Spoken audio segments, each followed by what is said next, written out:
I don't even know how to begin this, or where it really even begins. I've always had an affinity for horror and the macabre, but I've never had any experiences outside my own wild imagination.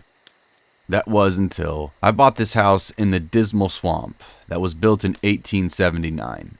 The house itself is really nothing special, having been remodeled and added to over the many years of existence. I bought it as is, with no knowledge of anything. Come to think of it, I still have no knowledge of its history, and the land other than a few things I will try to explain. The most recent historical significance would be that my house used to be occupied by the self-proclaimed Moonshine King of Northeast North Carolina. I have heard rumor that he had a child drown in the creek that runs down the side of the property, down the swamp and into the river. Going further back, however, I know very little other than this house was built in the swamp not long after the Civil War. And this area has deep Native American and African American history. I digress from my experiences though. When we first moved here, it was like a blessing.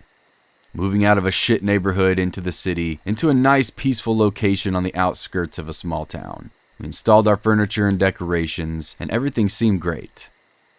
Weird shit happened though. Family heirlooms from the 40s to the 70s were installed on top of the kitchen cupboard, and some of these were dislodged and thrown across the kitchen a couple of times without any explanation. It was definitely creepy, but we tried to look past it. When my wife started to get sick a lot, and neither of us could get a good sleep. Both of us waking every night between 2 and 4 a.m. for absolutely no reason. We started to get suspicious. Add the factors of her increasing illness and my increasing alcoholism. The fact that we were waking up at all or around the witching hour with bad feelings of dread and being watched. Could it be that we just had problems? Could it be the house?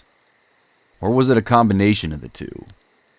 Well, we had a psychic come in. She claimed the house had spirits. I already kind of thought that myself. She couldn't give very much detail on them, other than they were here. I guess you get what you pay for when you hire a free local psychic. So 4 years have passed. Many things have happened in that time, ups and downs between us. Many nights of waking up at the witching hour feeling watched. Unexplained bouts of sickness and insanity between the two of us. My wife has become a Catholic since, and despite me being agnostic, I still attend church with her. Her illness and my self-destructed lunacy have severely decreased since then, but I still have had a couple paranormal experiences since then.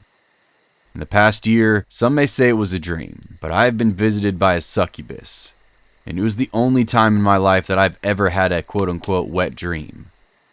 Also, I have been spiritually attacked 2 or 3 times, in a state of half asleep, half awake. I guess most people would call it sleep paralysis. All I know is that it's very terrifying when you can't move, and can feel a strong and dark presence trying to force itself inside your body. Every aspect of reality becomes twisted and foreboding when this happens. It's not at all a pleasant feeling. There's nothing you can do but let it happen and hope it ends soon. For those who have experienced it will know what I mean, because words really can't explain the feeling.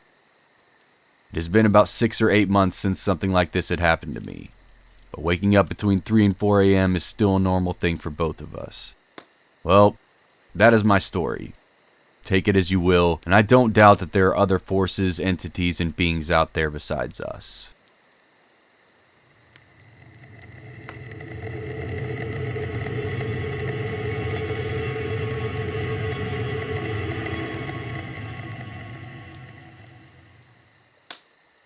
I was just out of the military and moved back to my hometown after 10 years of service. My wife and I had found a starter home in a neighboring community about 6 miles away from where I grew up. I had 2 children, a 5-year-old son and a newborn son. It wasn't a big house, so it didn't take long for us to put our touches into it to make it our own. We'd lived in this house for about 5 years when my wife was expecting again.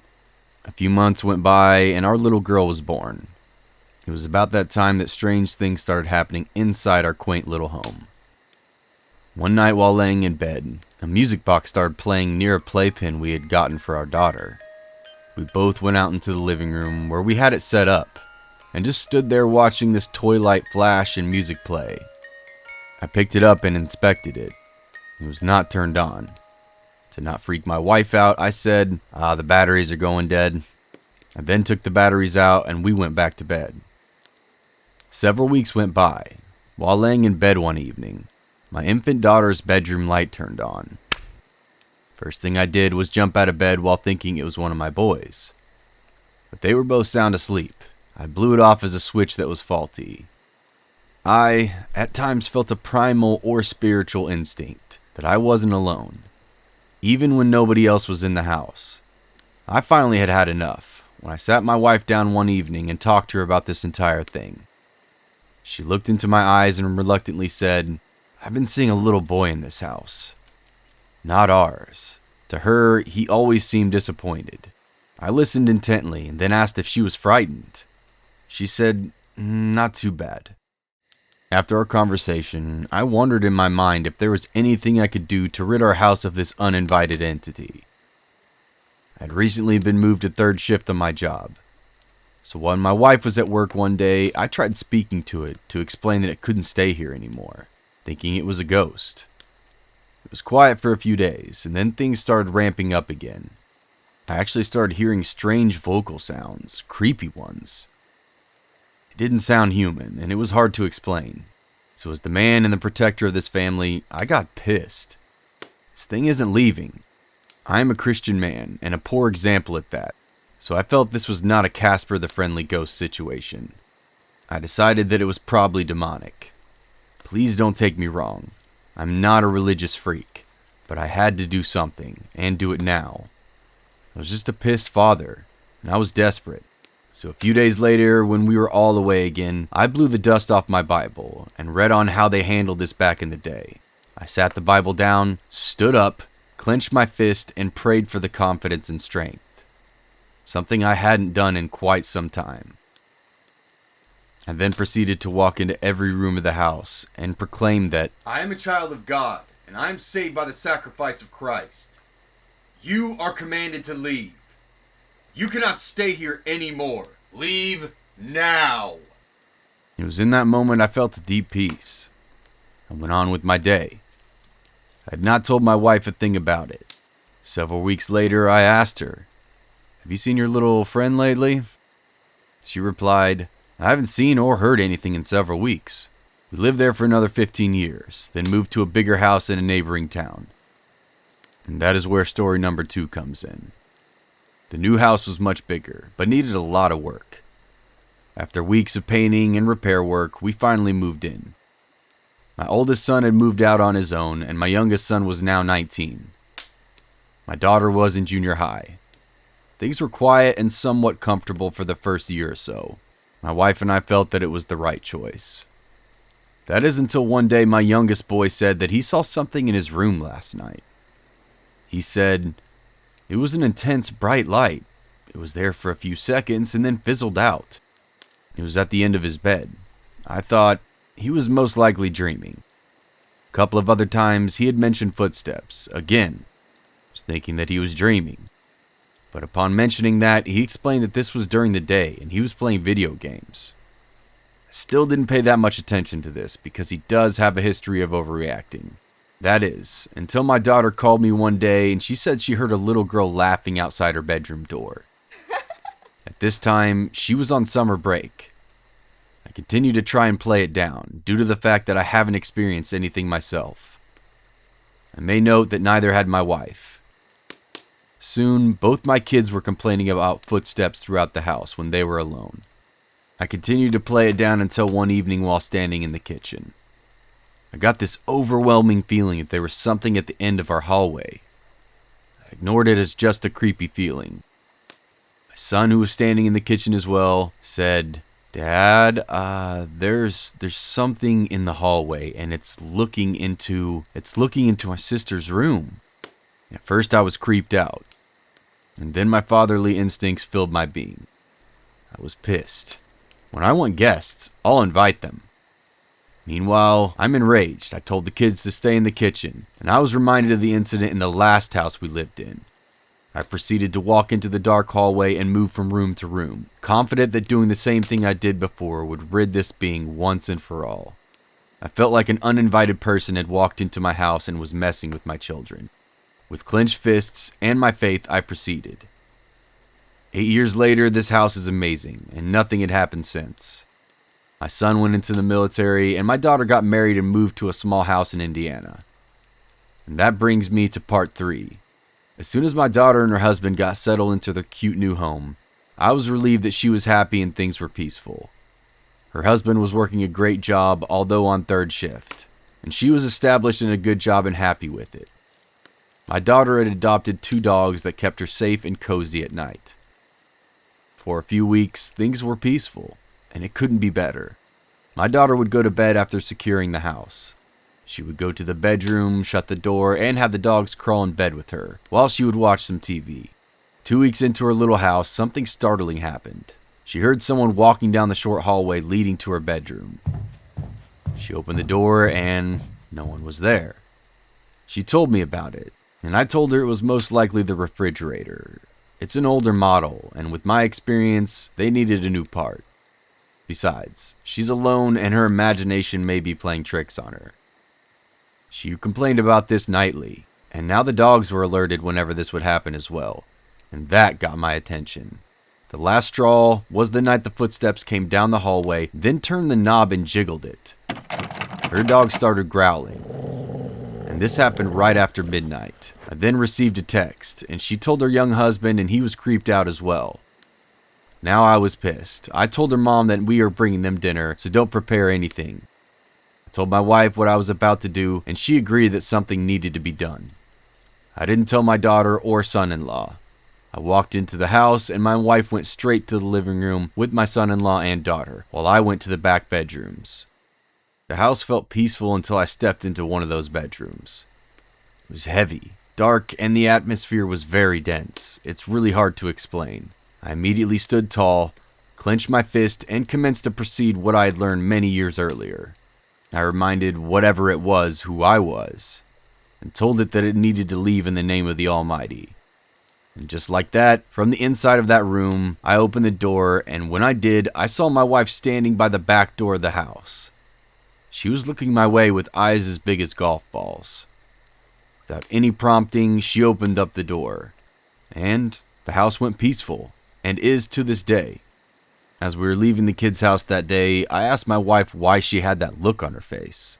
What she said really caught my attention and confirmed that I wasn't just imagining that feeling in the bedroom. She said, "When you opened up that door, I felt something go right through me, and I felt prompted to open up the door to let it out." I am not a radical person. I'm not a religious zealot or charismatic. I'm a simple man who loves his family. If I could have helped them with physical means, I could and would have. But this was very different. I felt like the only thing that would help in this situation was to draw upon a faith that had been stored up in me for a long time. It took me getting pissed to where I didn't care what or who it was. When a man is desperate to help and protect his family, he will do whatever it takes.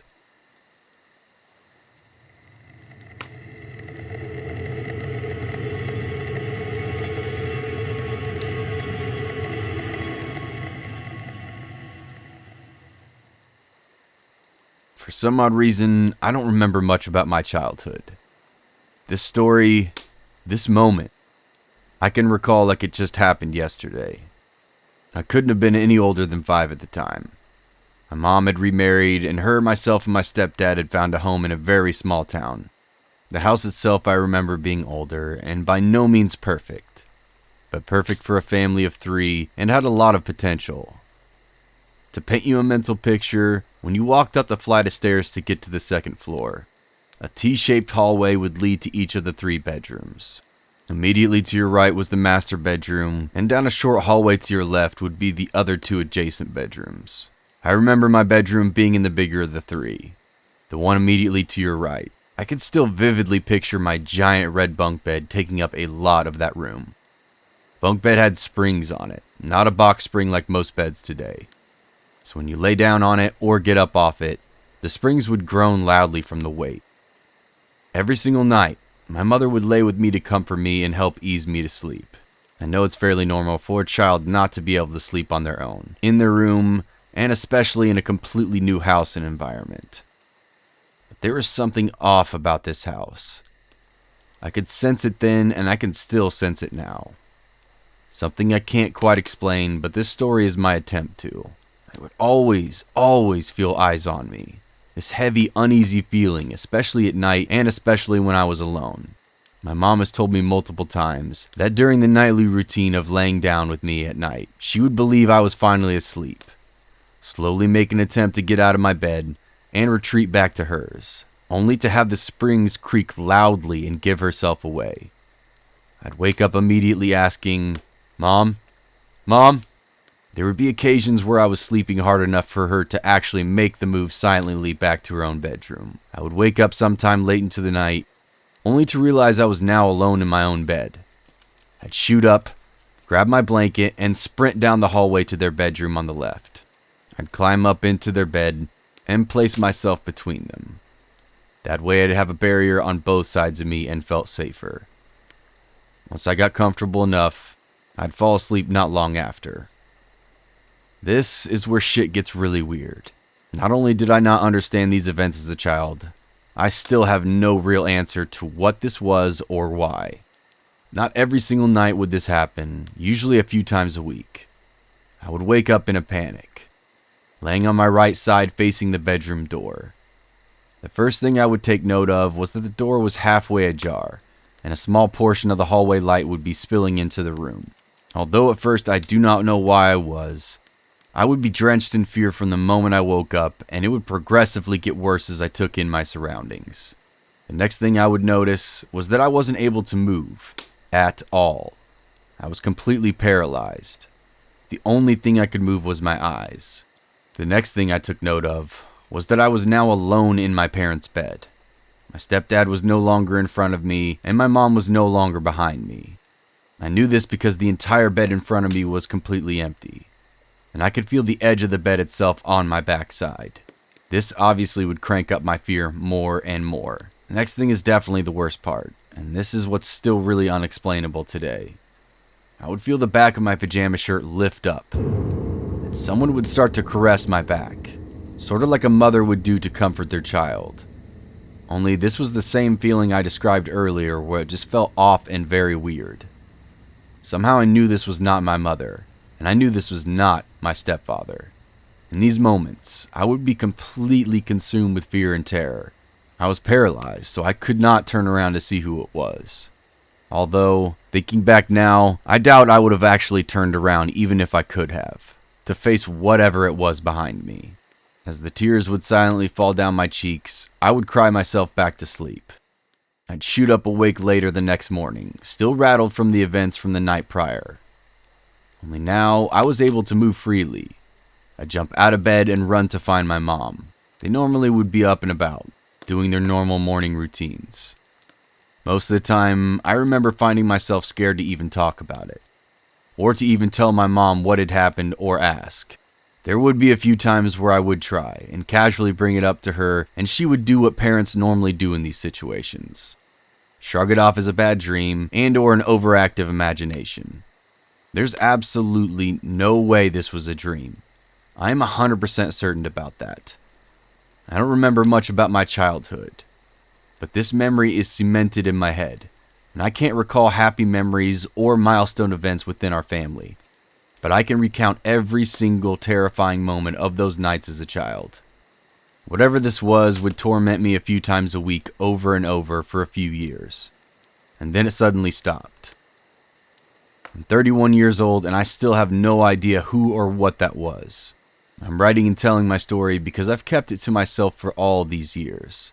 But not long ago, I overheard my younger brother talking about some weird experiences he's had growing up in the same exact house. I quickly realized that his bedroom is in fact the same bedroom I had all my experiences in as well. One day, while driving him home from school, I opened up to him, told him everything that had happened to me all those years ago. He then proceeded to tell me everything that has happened to him in the last 16 years since he's been living there. These next events and stories are his, and what he's experienced himself inside our childhood home. As a beforehand, I'd like to say that these stories are a bit lengthy, but stick with me. The first major encounter with an unwanted presence happened shortly after my 7th birthday. What I remember was going to my room and settling in bed. After a while of staring at the ceiling, avoiding bedtime as much as I could, I finally grew tired. I was turning off my dim lamp that sat next to my bed before lying back in bed. The room was dark and actually quite peaceful. I was extremely close to drifting off before I started to hear a startling noise. It was like a crackling sound. I opened up my eyes and sat up, confused on what could be making it. As I began to listen closely, I realized that the sound was more like a scratching than crackling, and it was coming from the wall above me. A skinny handprint was scratching itself onto the wall, like the way some animals get branded. Well, this hand was branding itself onto my wall. It was very faint, but extremely noticeable. The next thing I did was scream so loud that my parents ran in, wondering what was going on. The scratching had then stopped, and I told them what I heard and what I saw, but never mentioned anything about where the hand was located. My dad said it was just mice running through the walls before sending me back to sleep and retiring to their bedroom. They never once asked me where the handprint was or even tried to investigate it. Why? I do not know. For a long time after that, I slept in my parents' room until I felt comfortable enough to go back to my own room to sleep. However, I always slept with the nightlight on, hoping that whatever it was would be scared of the light. The handprint was visible for a few months, and I remember only showing it to my closest friend. It's now faded and is completely invisible since we repainted the room. I still have no idea what that hand was or who it belonged to, but I know for sure that it wasn't just mice. I was 9 at the time and had grown out of using that same nightlight when I slept. The memories of the handprint had stuck with me, however, but I was slowly beginning to doubt what had happened and started feeding into the idea that maybe it was just mice. However, my strong doubt had all come crashing down one night. This was an ordinary night. I turned off the ceiling light, leaving the room in shadowy dark. I laid down and went to sleep rather quickly. I had no need to waste time staring up at the ceiling and avoiding bedtime because this night I was actually tired. I was asleep for what felt like minutes. Maybe it could have been hours, but I didn't know. All I remember was opening up my eyes and staring up at that dark ceiling fan. I was lying flat, which gave me a good view of my room through my peripheral vision. I could barely see my dresser and my bookshelf in the corners of my room. My eyes darted to one of the corners of my room. There, I could just slightly see an extremely skinny figure hunkering over my nearby dresser. My heart rate began to pick up, thinking that whatever left that handprint on my walls 2 years prior had come back to pay me another visit. I tried to squirm out of bed, but I couldn't move at all. I tried to move some more, but nothing helped. I was getting ready to lunge towards the doorway if I somehow freed myself from these invisible restraints. Looked back towards the figure and noticed something that made my stomach sink even further into my gut. One of this thing's long, dark-clothed, pale legs was now one step closer to the bed.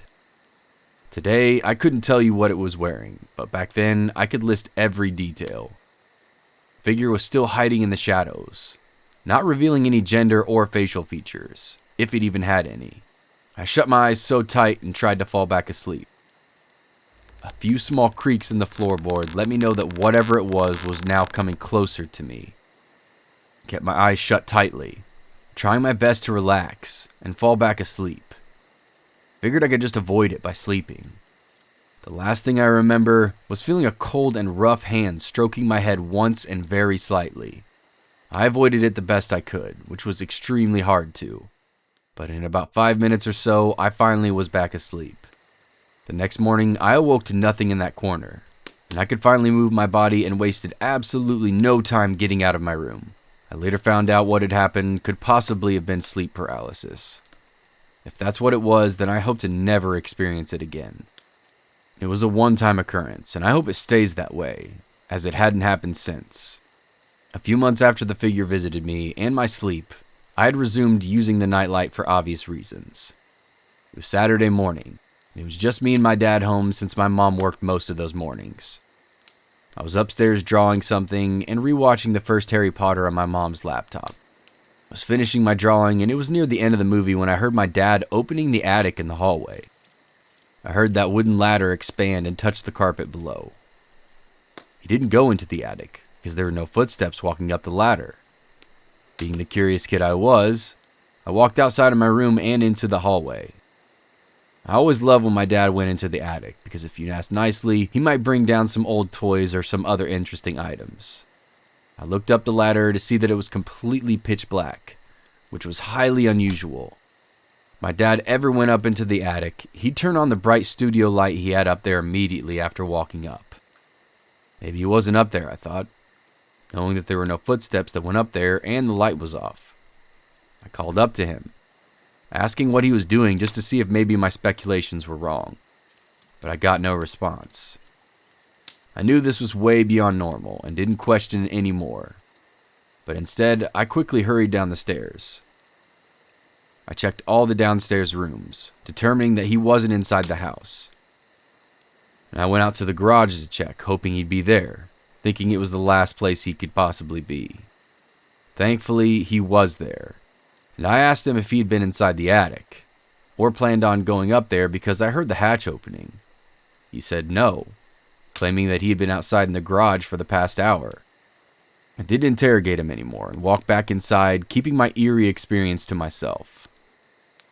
I didn't return upstairs until night came, when it was time to go to bed. But I did momentarily glance up the stairs after coming back inside. When I looked up there, the hatch to the attic had now been closed and sealed, guaranteeing that nobody could have been up there.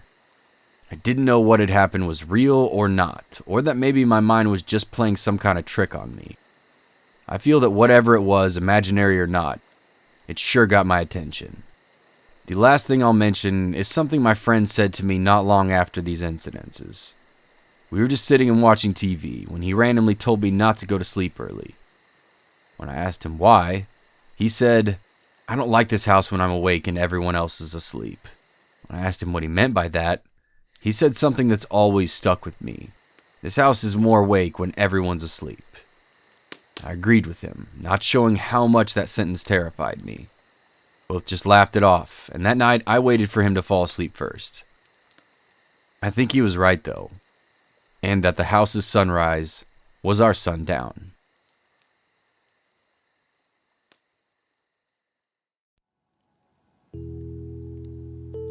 Hey everyone, thanks for listening if you stuck around to this point. If you haven't yet, please hit the like button.